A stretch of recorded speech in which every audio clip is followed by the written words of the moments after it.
नमस्कार, स्वागत है आपका और मैं हूं आपके साथ लता। बड़ी खबर आपको बता रहे हैं जी, महाराष्ट्र में अरबों का घोटाला करने वाले अनिल देशमुख को अब बड़ा झटका लगा है, क्योंकि अब ईडी और सीबीआई के बाद अनिल देशमुख के घर पर आयकर विभाग का छापा पड़ा है। जी हां, आयकर विभाग ने अनिल देशमुख के नागपुर और काटोल वाले घर में छापेमारी की है, जिसमें साफ तौर पर आयकर विभाग के हाथों में कई अहम पुख्ता सबूत भी अनिल देशमुख के खिलाफ आयकर विभाग की टीम के हाथ में लगे हैं। जी हां, तो वहीं इसके अलावा ट्रेवोटल होटल में भी आईटी का सर्च ऑपरेशन जारी है। आपको बताएं कि टैक्स चोरी के आरोप में अब अनिल देशमुख के घर में, यानी कि अनिल देशमुख के अलग अलग ठिकानों पर आयकर विभाग भी अब जांचबीन कर रही है। तो एक बार फिर से अनिल देशमुख और महाविकास अघाड़ी सरकार को बड़ा झटका लगा है, क्योंकि जिस तरीके से महाराष्ट्र में मनी लॉन्ड्रिंग केस को लेकर जो एक के बाद एक बड़े खुलासे अनिल देशमुख के साथ ही तमाम बड़े बड़े मंत्रियों के सामने आ रहे हैं, इससे साफ तौर पर यह साबित हो जाता है कि अब तक कई सालों से महाराष्ट्र में उद्धव सरकार अपनी शक्ति का गलत तरीके से इस्तेमाल कर रहे थे, जिसके सबूत अब साफ तौर पर ईडी की, हालांकि जो चार्जशीट ईडी की ओर से दायर की गई है उसमें भी सामने आए हैं कि कैसे सचिन वाजे ने बड़ा खुलासा करते हुए अनिल देशमुख के साथ ही अनिल परब और तमाम ऐसे लोग जो लगातार इस पूरे महाराष्ट्र में मनी लॉन्ड्रिंग केस से जुड़े हुए हैं, उनके नाम का खुलासा किया है। जी हां, और अब ईडी का छापा अनिल देशमुख के खिलाफ जो भ्रष्टाचार के तमाम एक के बाद एक बड़े आरोप लगे हैं, इस पूरे मामले में सबूत इकट्ठा करने के लिए किया गया है, जिसमें साफ तौर पर अनिल देशमुख के कई अलग अलग ठिकानों पर आयकर विभाग छानबीन कर रहा है, क्योंकि साफ तौर पर आयकर विभाग को यह शक है कि अनिल देशमुख के पास तमाम ऐसी संस्थाएं और ट्रस्ट हैं जो कि अनिल देशमुख या फिर उनके परिवारों के सदस्यों के नामों में जुड़े हुए हैं। उनके नाम से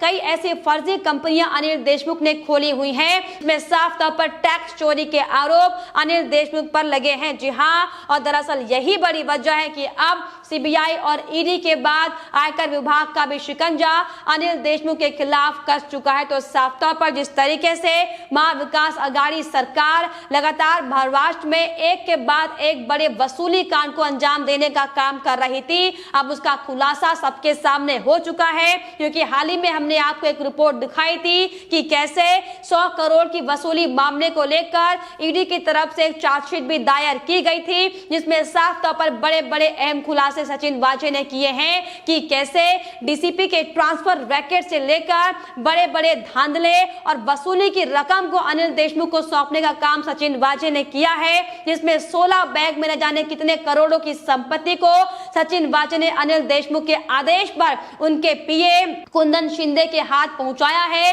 जिसमें साफ तौर पर सचिन वाजे की जो गर्लफ्रेंड का नाम सामने आया था कि किस तरीके से अपनी जो प्रेमिका महिला है उसकी आड़ में भी लगातार सचिन वाजे पूरा मामलों का हेरफेर करते थे। ये भी खबरें सामने आई थी कि किस तरीके से सचिन वाजे की प्रेमिका सचिन वाजे के तमाम अकाउंट्स और उनके खाता, जो भी तमाम खाता धारक है, उसका हिसाब किताब रखती थी, और किस तरीके से बार बार जो करोड़ों की रकम वसूलने का काम सचिन वाजे बार, रेस्ट और अन्य संस्थानों से करता था, उसे अनिल देशमुख तक पहुंचाने का काम हालांकि उनकी प्रेमिका करती थी। लेकिन अब जिस तरीके से जो चार्जशीट में बड़े बड़े खुलासे सामने आए हैं कि किस तरीके से 40 करोड़ रुपए, आप सोचिए कि डीसीपी के ट्रांसफर को रोकने के लिए दिए गए हैं, इसके अलावा 20 करोड़ रुपए अनिल परब, अनिल देशमुख के आदेश पर दिए गए थे। और यही नहीं, जिस तरीके से सचिन वाजे ने यह भी बड़ा खुलासा किया है कि जो उनकी 15 साल बाद जो बहाली हुई थी सचिन वाजे की,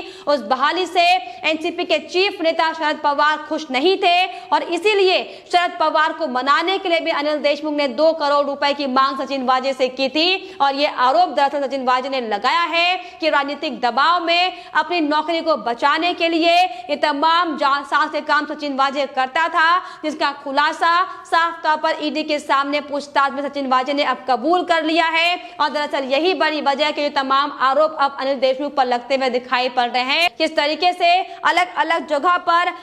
अनिल देशमुख के कई ट्रस्ट की कंपनियां हैं, कई संस्थान हैं जहां पर अनिल देशमुख या फिर उनके परिवार के मेंबर के नाम से वो कंपनियों को खोला गया है, जिसमें साफ तौर पर करोड़ों की तादाद में टैक्स चोरी का आरोप अनिल देशमुख पर लगा हुआ है। और इसी कड़ी में जिस तरीके से ईडी के मुताबिक जो ईडी ने अपनी जांच में ये पाया था कि अनिल देशमुख और उनका परिवार प्रत्यक्ष और अप्रत्यक्ष रूप से 13 संस्थानों का मालिक है, और जिसमें ईडी की ओर से जो चार्जशीट तैयार की गई है उसमें भी साफ तौर पर यह फर्जी कंपनियों का खुलासा किया गया है। और ये बताया गया कि किस तरीके से ये फर्जी कंपनियों के जरिए इनमें करोड़ों रुपए का लेन देन करने का काम अनिल देशमुख की इन कंपनी में होता था। और एक ट्रस्ट जो कि अनिल देशमुख से जुड़ा हुआ है उसको दिल्ली की एक फर्म से 4 करोड़ के करीब रुपए में डोनेशन देने का काम इस ट्रस्ट को मिला है,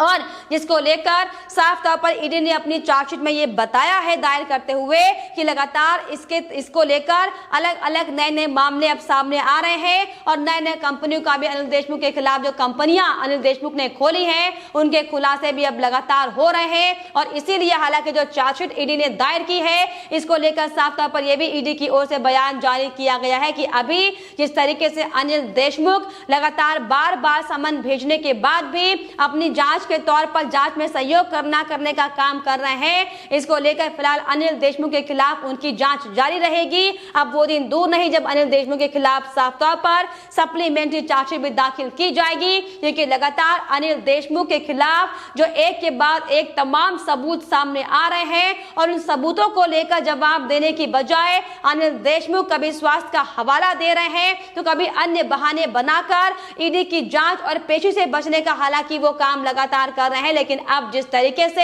आयकर विभाग ने भी साफ तौर पर यह बड़ी कार्रवाई की है कि कैसे इन अलग अलग ठिकानों पर अनिल देशमुख से जुड़ी हुई ये कंपनियां काम कर रही थी और किस तरीके से बिना टैक्स पे करे अब तक इन कंपनियों का संचालन महाराष्ट्र के अलग अलग इलाकों में किया जा रहा था। हालांकि इसको लेकर गहन दस्तावेज भी अब आयकर विभाग के हाथ में लगे हैं, जिसमें साफ तौर पर बड़े खुलासा होने की संभावना है। लेकिन अब जिस तरीके से ये बड़ा खुलासा इंडिया केस के बाद ये मनी लॉन्ड्रिंग केस का सामने आया है, ये साफ तौर पर बताता है कि दरअसल ये महाविकास अघाड़ी सरकार की सोची समझी साजिश थी, जो कि अब सबके सामने बेनकाब हो चुकी है। क्योंकि जिस तरीके से सचिन वाजे ने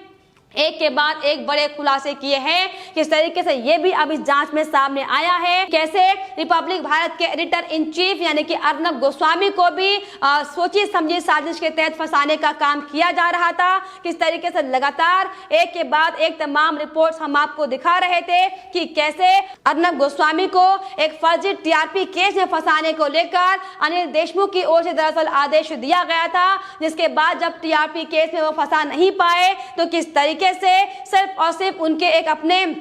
जो कंपनी के सहयोगी थे आर्किटेक्ट अनवर नायक की आत्महत्या मामले पर हालांकि उनकी गिरफ्तारी करने का काम किया था झूठे आरोप लगाकर। लेकिन आज साफ तौर पर जिस तरीके से सचिन वाजे ने यह बड़ा खुलासा किया है, ये अर्नब गोस्वामी की भी यहाँ पर बड़ी जीत यहाँ पर साफ तौर पर देखी जा रही है। क्योंकि जिस तरीके से जो तमाम झूठे आरोप लगाकर उद्धव की सरकार महाराष्ट्र की पुलिस के साथ एक के बाद एक उन्हें आदेश देने के बाद जो प्रताड़ना करने का काम अर्नब गोस्वामी के साथ कर रही थी, उसका भी आज साफ तौर पर खुलासा हो चुका है कि सिर्फ और सिर्फ अपनी साजिशों को अंजाम देने के लिए महाराष्ट्र की पुलिस को एक के बाद एक बड़े ऑर्डर के गृह मंत्रालय की ओर से दिया जा रहा था। क्योंकि अनिल देशमुख महाराष्ट्र के गृह मंत्री उस दौरान थे और इसीलिए गृह मंत्री के आदेश पर सचिन वाजे से लेकर महाराष्ट्र पुलिस के बड़े बड़े अधिकारी लगातार ये बड़ा खेल महाराष्ट्र में खेल रहे थे। लेकिन अब साफ तौर पर यह बड़ा खुलासा हो चुका है कि सिर्फ और सिर्फ अनिल देशमुख के आदेश में ही ये बड़ा खेला महाराष्ट्र में खेलने का काम किया जा रहा था, जिसको लेकर अब साफ तौर पर आयकर विभाग ने भी इसमें अपनी छानबीन शुरू कर दी है। तो जिसके बाद अब ये कहना लगातार लाजमी होगा, जो उद्धव ठाकरे लगातार एक के बाद एक तमाम अपनी बौखलाहट महाराष्ट्र में दिखाने में लगे हुए हैं। दरअसल ये जो बड़े बड़े खुलासे उद्धव सरकार के बड़े बड़े मंत्रियों के सामने आ रहे हैं। ये बड़ी वजह है कि लगातार उद्धव ठाकरे अपनी शक्ति का गलत तरीके से इस्तेमाल कर रहे हैं। कभी केंद्रीय मंत्री नारायण राणे पर कार्रवाई कराने का काम उद्धव ठाकरे की ओर से किया जा रहा है, तो कभी लगातार बीजेपी के बड़े बड़े नेताओं को परेशान करने का काम महाराष्ट्र में उद्धव ठाकरे कर रहे हैं। लेकिन जिस तरीके से बीजेपी के नेता किरीट सोमैया ने भी साफ तौर पर अपनी ये मुहिम शुरू कर दी है कि महाराष्ट्र में जिस तरीके से अब तक चुन चुनकर सिर्फ और सिर्फ उगाही का काम महाविकास आघाड़ी सरकार ने किया, विकास के कामों को करने की बजाय उन तमाम खुलासों का अब किरीट सोमैया एक के बाद एक बड़ा खुलासा कर रहे हैं। और दरअसल यही बड़ी वजह है कि लगातार महाविकास आघाड़ी सरकार के तमाम उन गुंडों की ओर से किरीट सोमैया को भी जान से मारने की धमकियां दी जा रही हैं। किस तरीके से उनके काफिले पे हमला कराने का काम किया जा रहा है हम सब ये देख रहे हैं। लेकिन आपको बता दें कि जिस तरीके से अब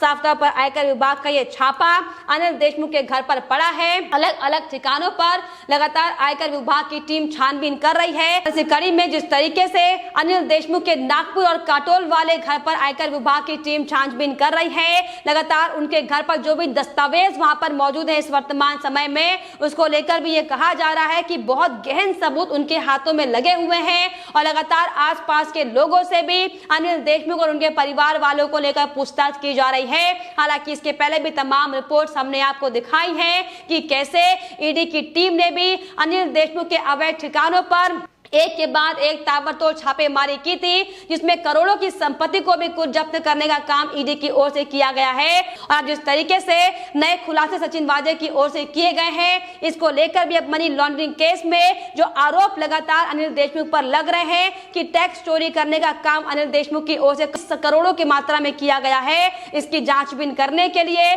साफ तौर पर आयकर विभाग ने अपनी कार्रवाई शुरू कर दी है। और दरअसल यही बड़ी वजह है कि अब महाराष्ट्र में महाविकास आघाड़ी सरकार के मुखिया उद्धव ठाकरे के हाथ पांव फूलने शुरू हो गए हैं, क्योंकि जिस तरीके से अब तक उद्धव ठाकरे अपने बड़े बड़े मंत्रियों को बचाने की जुगत में लगे हुए थे, उन तमामों के नाम का खुलासा सबके सामने हो चुका है। और इसीलिए अब सीबीआई से लेकर ईडी से लेकर आयकर विभाग की टीम इन बड़े बड़े मंत्रियों के खिलाफ जांचबीन कर रही है, जिसे साफ तौर पर कहना लाजमी होगा कि अब बहुत जल्द वो दिन दूर नहीं जब महाराष्ट्र में महाविकास आघाड़ी सरकार की उल्टी गिनती शुरू होगी। और इसीलिए अब उद्धव ठाकरे की यानी कि महाराष्ट्र के मुख्यमंत्री उद्धव ठाकरे महाविकास आघाड़ी सरकार की मुश्किलें बढ़ी हुई हैं। लेकिन फिलहाल इस पर आपकी क्या राय है हमें कमेंट बॉक्स में जरूर लिखिएगा। साथ ही साथ हमारे चैनल को सब्सक्राइब करना भी ना भूलें।